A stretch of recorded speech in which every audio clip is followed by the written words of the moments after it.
प्रिय भैया बहनों, कक्षा 9 रसायन विज्ञान पाठ 2 क्या सभी पदार्थ शुद्ध हैं से आज हम विभिन्न मिश्रणों से उनके अवयवों को पृथक करने की विधियों के बारे में अध्ययन करेंगे।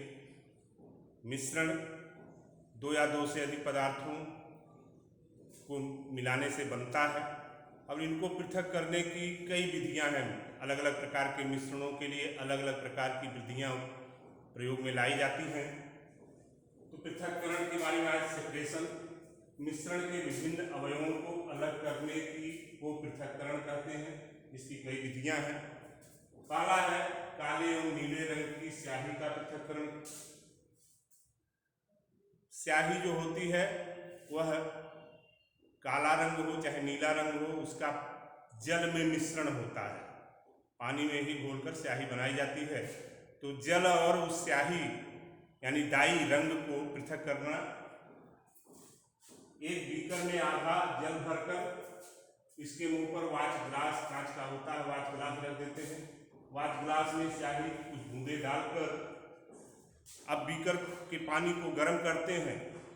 जब बीकर को गर्म करते हैं तो स्याही भी गर्म होती है, जिससे स्याही में वाष्पीकरण होने लगता है और स्याही से जल की बूंदें वाष्पित हो जाती हैं। इसको वाष्पन विधि भी कहते हैं। वाष्पित हो जाती हैं और स्याही का शेष यानी रंग जो डाई है उसका शेष भाग वाच ग्लास पर अवशेष के रूप में बचा रह जाता है। तो इस तरह से हम रंग और पानी को पृथक कर लेते हैं वाष्पन विधि द्वारा। इसी प्रकार से दूसरी विधि है अपकेंद्रण विधि द्वारा दूध से मक्खन को पृथक करना। अपकेंद्रण, अप माने बाहर की ओर, केंद्र से बाहर की ओर जो बल कार्य करे अपकेंद्रण बल कहते हैं। आपने घरों में देखा होगा कि दही से मक्खन निकालने समय मथनी से दही को मथते हैं और मथनी बाहर की ओर बल लगाती है, जिसके कारण, और इस बल को अपकेंद्रण बल कहते हैं, जिसके कारण क्योंकि क्रीम जो मक्खन होता है वो हल्का होता है, ऊपर आ जाता है, तैरता रहता है। तो इस तरह से दूध से मक्खन पृथक हो जाता है। प्रयोग में हम इसके लिए एक परखली में क्रीम युक्त दूध ले लें। इसे अपकेंद्री मशीन आती है, इसके द्वारा या पतली मथनी द्वारा मथते हैं तो क्रीम दूध से अलग हो जाती है, ऊपर आकर तैरने लगती है, जिसको अलग कर देते हैं। अगली विधि है ऊर्ध्वपातन विधि द्वारा मिश्रण का पृथक्करण करना।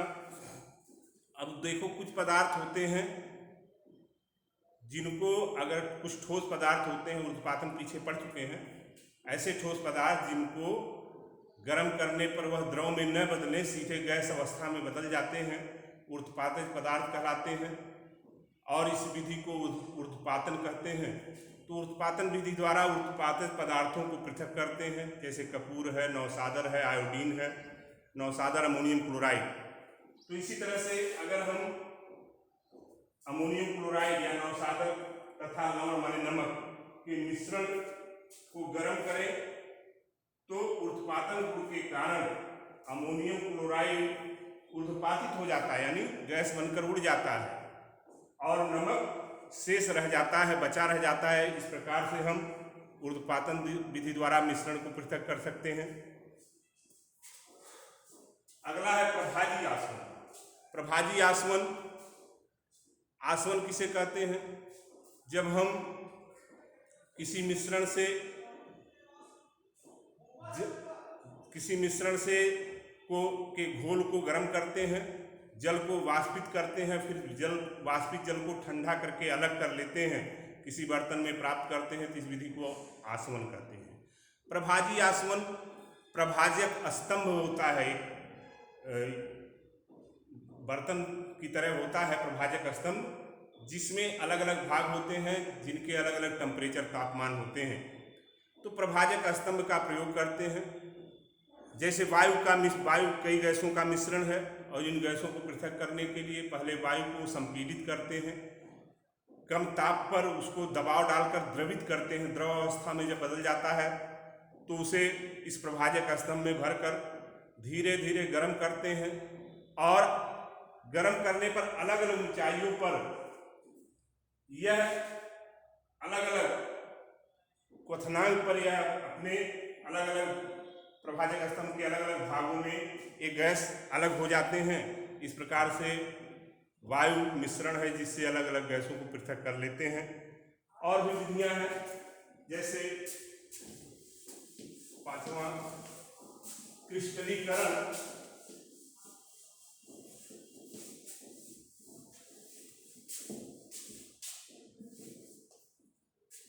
पांचवा है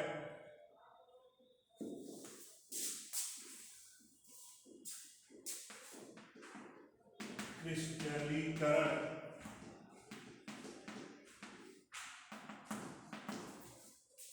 अब इस विधि में क्रिस्टल पदार्थों का पृथक्करण होता है। जल में घुले हुए क्रिस्टलों का पृथक्करण करते हैं। जैसे फिटकरी है, फिटकरी को जल में घोल देते हैं और उसको गर्म करते हैं, फिर गर्म करके ठंडा करते हैं। ठंडा करने पर फिटकरी के क्रिस्टल पानी में जम जाते हैं, क्रिस्टल बना लेते हैं। इस प्रकार जल से फिटकरी क्रिस्टल के रूप में प्राप्त हो जाता है। इस विधि को क्रिस्टलीकरण कहते हैं। क्रोमैटोग्राफी भी होती है। क्रोमैटोग्राफी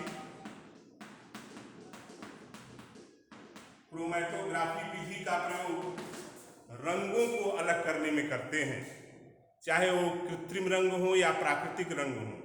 विभिन्न रंगों को अलग करने के लिए क्रोमैटोग्राफी विधि का प्रयोग करते हैं। इसके लिए क्रोमैटोग्राफी पेपर मशीन आती है जिसके द्वारा हम विभिन्न रंगों को पृथक कर सकते हैं। बस आज के लिए इतना ही। धन्यवाद।